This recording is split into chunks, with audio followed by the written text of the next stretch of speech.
Hello everyone. So I just want to make a quick video with a simple tip on outboard fuel line connectors. Now these are connectors that connect the gas tank and the engine, and they can be different sizes, styles, and they can look a little different to this. But essentially what I wanted to note is if you're flushing the fuel lines or for any reason you're pressing down on this metal ball here to release the fuel from the connector manually, to be very careful about the O-ring inside.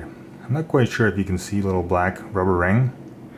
It's just inside there, right around the metal ball. And if you're sticking some sort of random object in here, it could be a piece of metal or a stick or anything like that, it is very easy to damage this ring.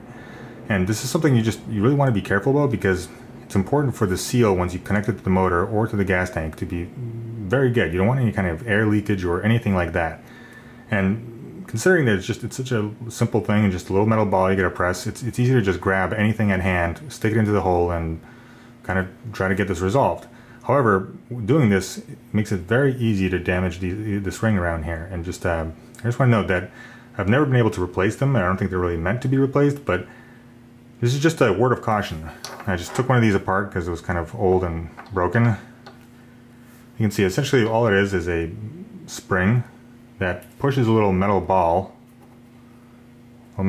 against this rubber gasket. So this is actually the rubber O-ring. It's quite thick and it's bigger than it looks if you're just looking into a little hole.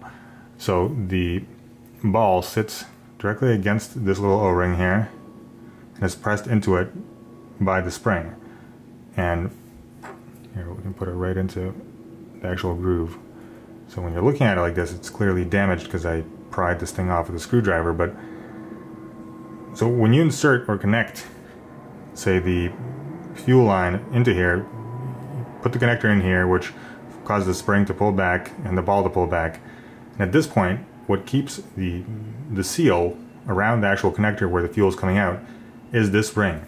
So for example, if there's nothing connected, the little cracks around the ring might not really matter too much because this ball is being pressed into the rubber ring and it creates a pretty good seal. However, once you connect the actual connector, it's really floating away. It's really just this rubber seal that kind of grips around the metal tube that picks up the fuel. And you really want this intact.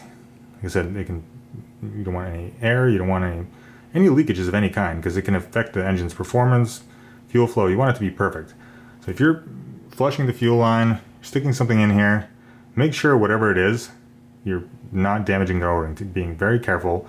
And also because there's kind of like once you press the metal ball in, it's easy for whatever object you stick in there to kind of go sideways and get slightly stuck and then pushed down by the rubber ball again. So essentially it gets almost like pinned in there and you have to kind of rip it out with a little force, which can damage the ring even further. So basically, yeah, this is just a quick tip. Be aware that there is a ring in there. Don't stick random objects into here, and even when you're connecting the fuel lines, just do it carefully. Don't do it at an angle. Make it one simple connection. So yeah, don't damage your O-rings.